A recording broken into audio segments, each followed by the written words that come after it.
नवी मुंबईत यशवंतराव चव्हाण पुरस्कार 2025 वितरण सोहळा भव्य दिव्य उत्साहात पार पडला। नवी मुंबई घनसोली येथे यशवंतराव चव्हाण फाउंडेशन व साप्ताहिक यशवंत नीती वृत्तपत्र आयोजित यशवंतराव चव्हाण पुरस्कार 2025 वितरण सोहळा भव्य दिव्य उत्साहात पार पडला। कार्यक्रमाची सुरुवात छत्रपती शिवाजी महाराज यांना पुष्पहार अर्पण करून व दीप प्रज्वलन करून सुरुवात करण्यात आली। यावेळी सोहळ्यात विविध क्षेत्रातील मान्यवरांचा यशवंतराव चव्हाण पुरस्कार 2025 देऊन गौरव करण्यात आला।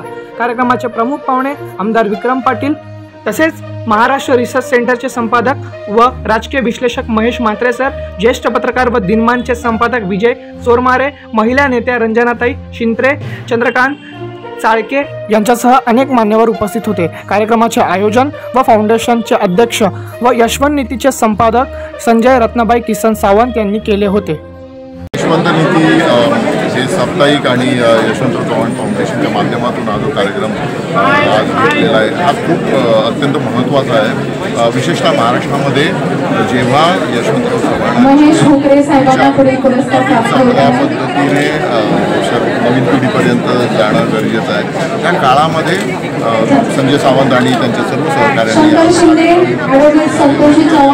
तो खूप चांगला आहे आणि मला वाटतं की केवळ माणूस कौटुंबिक वारशामुळे किंवा राजकीय वारशामुळे वारसदार होऊ शकत नाही, तर वैचारिक वारसदार ही जी संकल्पना आहे ती संकल्पना इथे यशवंत नीती साप्ताहिकाच्या माध्यमातून सर्वसामान्य लोकांपर्यंत या सगळ्या उपक्रमानं आणि यशवंतराव चव्हाणांनी जे महाराष्ट्राचे भाग्यविधाते आपण ज्यांना म्हणतो, आधुनिक महाराष्ट्राचे शिल्पकार म्हणतो, त्या यशवंतरावांचं काम अधिक चांगल्या पद्धतीने नवीन पिढीपर्यंत जाण्यासाठी या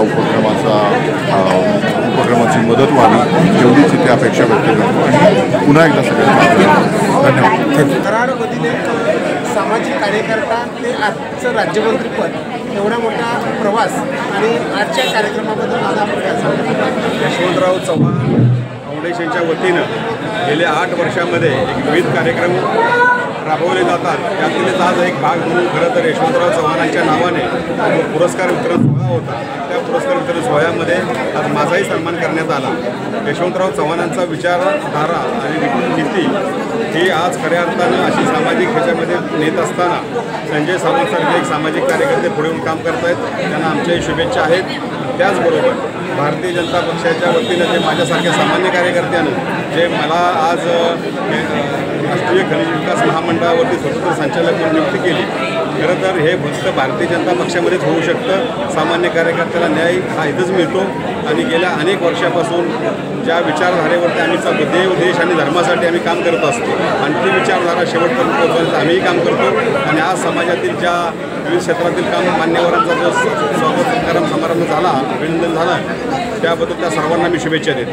मी प्रथमतः यांचा आभार मानतो की त्यांना मी त्या योग्यतेचा दिसतो। गेले 25 वर्ष मी या कुस्ती क्षेत्रात काम करतो। वाडीवस्तीवर छोटी मोठी बारकीशी मैदान होतात, त्या मैदानामध्ये लहान मुलांना प्रोत्साहन देणे, चांगल्या जोडीच्या कुस्त्या घेणे, एखादा मुलगा चांगला खेळत असेल त्याला वर्षाला पुरस्कार देणे। अगदी कोरोना काळात सगळीकडे सगळं मैदानावे सगळी बंद अवस्था होती, त्यातसुद्धा मी सलग 2 वर्ष कुस्ती मैदान घेऊन कुस्ती परंपरा जीवन ठेवली आणि नवीन ट्रेन तयार केला की कुस्ती जगली पाहिजे। तालमी जाणे, तिथं भेटणे, मुलांना मार्गदर्शन करणे, एखाद्या मुलाही कुस्ती लागल्या तर कमेंटला सांगून त्याला पाठखर्ची देणे। तरी कुस्ती ही माझी जन्मता 25 वर्ष मी माझ्या गावी 2000 साली बॅटवरली कुस्ती स्पर्धा केली। आज 25 आहे, 25 वर्ष मी या कुस्ती क्षेत्राशी प्रामाणिक काम केलं, त्याचं फळ आज मला मिळालं।